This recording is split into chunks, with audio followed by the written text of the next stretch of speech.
वक्त था सन 1702 की बात, जब औरंगजेब का राज दिल्ली से लेकर दक्कन तक फैला हुआ था। दक्कन के एक सुनसान इलाके में शहर ए खामोश नाम का एक उजड़ा कस्बा बसा था, जहां दिन में तो कुछ खास नहीं होता था, पर रात होते ही यहाँ के टूटे फूटे मकानों से अजीब अजीब आवाज़ें आने लगती थीं। लोग कहते थे कि यहाँ भूतों का वास है, पर असल में यहाँ का एकमात्र भूत था नकाबी नाम का वह मशहूर चोर, जिसके कारनामों की चर्चा पूरे सूबे में थी। नकाबी असल में कोई साधारण चोर नहीं था, वह चोरी को एक कला मानता था। उसके पास हमेशा 3 चीज़ें रहती थीं। एक पुरानी फारसी किताब जिसमें ताले तोड़ने के गुर लिखे थे, एक विशेष प्रकार का काला लिबास जो उसे रात में अदृश्य सा बना देता था, और एक छोटी सी बांसुरी जिसकी आवाज़ से कुत्ते भी सो जाते थे। उस भयानक अंधेरी रात में जब चांद भी बादलों के पीछे छुप गया था, नकाबी शहर के सबसे अमीर सेठ करमचंद की हवेली की ओर बढ़ रहा था। उसने पहले ही पता लगा लिया था कि सेठ ने अपनी बेटी की शादी के लिए बेशकीमती हीरे जवाहरात मंगवाए हैं, जो आज रात उसके तहखाने में रखे हैं। नकाबी ने अपने काले लिबास को ठीक किया और हवेली की ऊंची दीवार पर लटके बेलों का सहारा लेकर अंदर घुस गया। जैसे ही वह छत पर पहुंचा, उसकी नज़र एक अजीब सी आकृति पर पड़ी। छत के एक कोने में एक सफ़ेद दरवेश ध्यानमग्न बैठा था। उसकी लंबी दाढ़ी हवा में लहरा रही थी और उसके होंठ धीरे धीरे हिल रहे थे, मानो कोई गुप्त मंत्र पढ़ रहा हो। उसके चेहरे पर एक अलौकिक चमक थी जो नकाबी को विचलित कर रही थी। नकाबी ने सोचा, ये कौन सन की व्यक्ति है जो इस भयानक रात में यहाँ ध्यान लगाए बैठा है। उसने अपनी बांसुरी निकाली और धीरे से बजाई, पर दरवेश पर कोई असर नहीं हुआ। तभी नकाबी ने मजाकिया अंदाज में कहा, ऐ दरवेश, अगर दुआओं से ही दौलत मिलती तो तू भी किसी महल में सोता। मेरी तरह हाथ पैर चलाना पड़ता है। धीरे धीरे दरवेश ने अपनी आंखें खोली। उसकी आंखों में एक अजीब सी चमक थी जो सीधे नकाबी के दिल में उतर गई। दरवेश के होंठों पर एक रहस्यमयी मुस्कान खेल गई और उसने एक गंभीर स्वर में कहा, ऐ चोर, तू ताले तोड़ने में माहिर हो सकता है, पर क्या तूने कभी अपने दिल का ताला तोड़ने की कोशिश की है? नकाबी इस अप्रत्याशित प्रश्न से हक्का बक्का रह गया। दरवेश ने आगे कहा, तू खजाना चाहता है? मैं तुझे एक ऐसा खजाना बताऊंगा जो न तो सेठ करमचंद के तहखाने में है, न ही बादशाह के खजाने में। वह खजाना है जिसकी चाबी सिर्फ ईमानदारी से खुलती है। वह खजाना जिसे पाने के लिए तुझे अपने ही अंदर के अंधेरे से लड़ना होगा। यह कहते हुए दरवेश ने अपना हाथ बढ़ाया और अचानक नकाबी ने देखा कि उसकी हथेली पर एक अजीब सा निशान है, एक चमकता हुआ वर्गाकार चिन्ह जो धीरे धीरे घूम रहा था। नकाबी की आंखें फैल गईं जब उस चिन्ह से एक रहस्यमयी रोशनी निकलकर उसके सामने हवा में तैरने लगी, जिसने धीरे धीरे एक नक्शे का आकार ले लिया। नकाबी की आंखें उस रहस्यमयी नक्शे पर टिक गईं जो हवा में तैर रहा था। वह नक्शा कोई साधारण नक्शा नहीं था। उस पर जगह जगह अजीबो गरीब निशान बने हुए थे और कुछ अक्षर जो नकाबी को समझ नहीं आ रहे थे। तभी दरवेश ने अपना हाथ हिलाया और नक्शा गायब हो गया। यह नक्शा तुम्हारी आंखों में अब हमेशा के लिए बस गया है, दरवेश ने कहा। उसकी आवाज़ में एक अलौकिक गूंज थी। लेकिन इस खजाने तक पहुंचने के लिए तुम्हें 3 शर्तें पूरी करनी होंगी। नकाबी ने मुस्कुराते हुए कहा, शर्तें?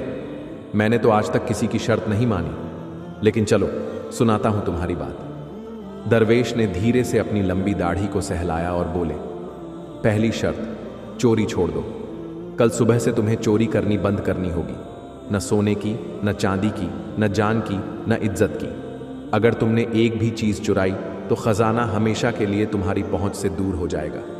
नकाबी हंस पड़ा, यह तो मेरी रोटी छीनने की बात हो गई। मैं चोर हूं, यही मेरा धंधा है। दरवेश ने गंभीर होकर कहा, तुम सिर्फ चोर नहीं हो नकाबी, तुम्हारे अंदर वह चिंगारी है जो एक सच्चे इंसान को जलाती है।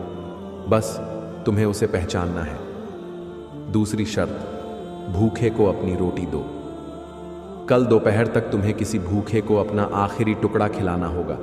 वह टुकड़ा तुम्हारी अपनी भूख मिटाने के लिए होना चाहिए, पर तुम्हें उसे किसी और को देना होगा। नकाबी ने मुंह बनाया, मैं अपना पेट काट कर किसी और को खिलाऊं? ये तो बेवकूफ़ी है। दरवेश ने आंखें बंद कर ली। जब तक तुम देने की भावना नहीं समझोगे तब तक खजाने का असली मूल्य नहीं जान पाओगे। तीसरी शर्त, एक बेगुनाह की जान बचाओ। तीसरी और आखिरी शर्त सबसे कठिन है। तुम्हें किसी निर्दोष की जान बचानी होगी, ऐसे व्यक्ति की जिसने तुम्हारा कुछ न बिगाड़ा हो, और यह काम तुम्हें बिना किसी स्वार्थ के करना होगा। नकाबी ने सिर हिलाया।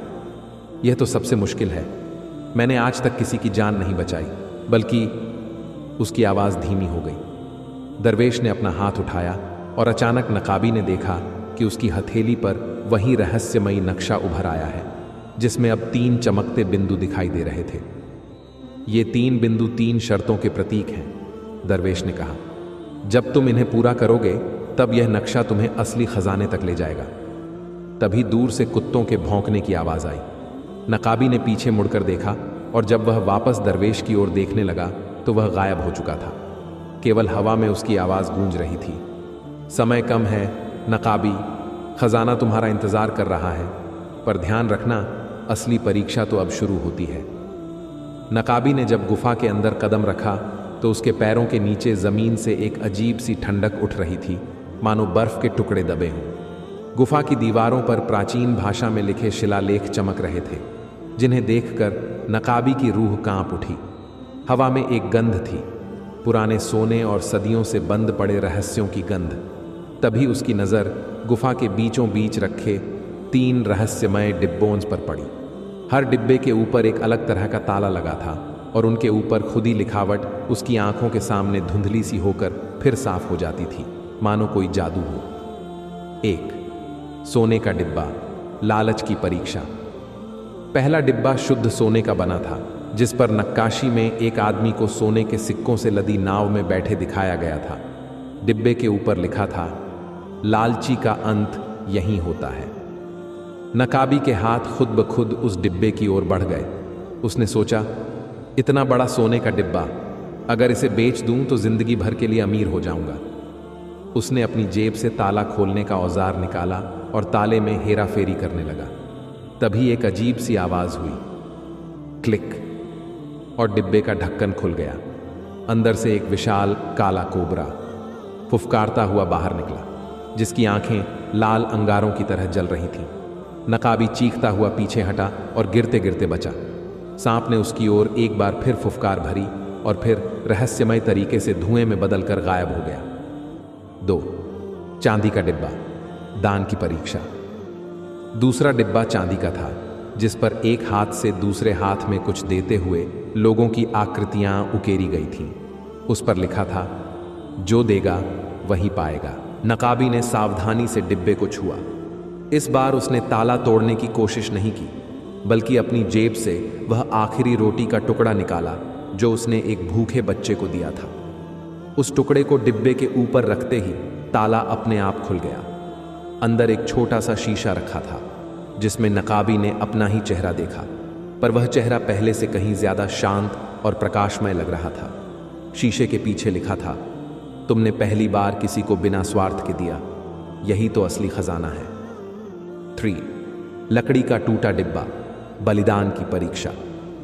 तीसरा डिब्बा साधारण लकड़ी का बना था, जिसके कोने टूटे हुए थे और उस पर कीड़ों ने छेद कर रखे थे।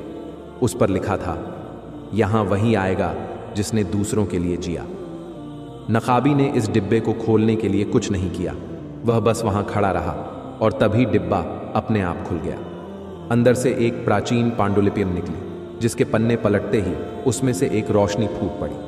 पांडुलिपि पर लिखा था, हे नकाबी, तुमने 3 परीक्षाएं पार की। 1, लालच पर विजय पाकर। 2, दान का महत्व समझकर। 3, और एक निर्दोष की जान बचाकर। असली खजाना यह नहीं कि तुम क्या पाते हो, बल्कि यह कि तुम क्या बन गए हो। आज तुम चोर नहीं रहे, बल्कि एक सच्चे इंसान बन गए हो। यही तो वह खजाना है जिसकी तलाश में दरवेश तुम्हें भेज रहा था। तभी गुफा की दीवारों से एक मधुर आवाज गूंजी। वह दरवेश की आवाज थी, नकाबी, तुमने साबित कर दिया कि तुम्हारे अंदर भी एक वली बसता है। अब जाओ और इस सच्चे खजाने को दुनिया में बांटो। जब नकाबी ने गुफा से निकलकर अपनी आंखें ऊपर उठाईं, तो सूरज की पहली किरणें पहाड़ों की चोटियों को चूम रही थीं। उसके हाथ में वह पुरानी किताब अब भी थी, जिसके पन्ने हवा में खुल रहे थे। मानो कोई अदृश्य हाथ उन्हें पलट रहा हो। नकाबी ने गहरी सांस ली। यह वही हवा थी जिसमें वह सालों से सांस लेता आया था, पर आज वह उसे नया सा लग रहा था। शहर खामोश की ओर लौटते हुए रास्ते में उसे वही बूढ़ी औरत मिली जिसे उसने कल रोटी का टुकड़ा दिया था। औरत ने उसे देखते ही मुस्कुराते हुए कहा, बेटा, तेरे चेहरे पर आज एक अजीब सी रोशनी है। नकाबी ने अपना चेहरा नदी के पानी में देखा। सचमुच उसकी आंखों में वह चोर सी चमक नहीं, बल्कि एक नई शांति थी। 3 महीने बाद की बात है। शहर खामोश का वह उजड़ा सा कस्बा अब पहले से कुछ ज्यादा जीवित लग रहा था। लोगों ने देखा कि एक मस्जिद का वह टूटा कोना, जहां नकाबी अक्सर चोरी का माल छिपाया करता था, अब दिन भर किसी न किसी के दुआ करने की आवाजों से गूंजता था। वह पुराना कुआं जिसमें उसने एक बार चोरी का सोना फेंक दिया था, अब उसने स्वयं साफ करवाया और उसका पानी पूरे मोहल्ले के लिए इस्तेमाल होने लगा। सेठ करमचंद की हवेलियों के सामने वह पेड़ जिस पर चढ़कर वह चोरी किया करता था, अब उसकी छाया में बच्चों के लिए एक छोटी सी मदरसा चलने लगी थी। एक शाम जब नकाबी, अब लोग उसे नकाबी बाबा कहने लगे थे, नदी किनारे बैठा था तो उसे फिर वही सफेद पोशाक वाला दरवेश दिखाई दिया। इस बार दरवेश के चेहरे पर संतुष्टि की मुस्कान थी। क्या तुम्हें अब भी खजाने की तलाश है नकाबी? दरवेश ने पूछा। नकाबी बाबा ने अपने आसपास बैठे गांव वालों की ओर देखा। वह बूढ़ी औरत जिसे उसने रोटी दी थी, वह लड़का जिसकी जान उसने बचाई थी, वे सभी लोग जिन्हें उसने चोरी छोड़ने के बाद सहारा दिया था। मुझे मेरा खजाना मिल गया है, नकाबी बाबा ने कहा। ये लोग, ये रिश्ते, ये प्यार, यही तो असली जन्नत का खजाना है। दरवेश ने मुस्कुराते हुए अपना हाथ उठाया और नकाबी के सिर पर रख दिया। उस पल नकाबी ने महसूस किया कि उसके अंदर कुछ बदल गया है, जैसे उसकी रूह ने एक नया जामा पहन लिया हो। जब अगले दिन सुबह हुई तो लोगों ने देखा कि नकाबी बाबा के झोपड़े के बाहर उसका वह पुराना चोर का लिबास और ताले तोड़ने के औजार पड़े थे। उनके ऊपर एक छोटा सा कागज रखा था जिस पर लिखा था, मैं वहां जा रहा हूं जहां मुझे सच्चे खजाने की तलाश है, लोगों के दिलों में। कहते हैं आज भी कभी कभी रात के अंधेरे में कोई रहस्यमय सफेद पोशाक वाला दरवेश और एक पहले चोर रहा आदमी गांव गांव घूमते दिखाई देते हैं, जो लोगों को सच्चे खजाने की तलाश में मदद करते हैं।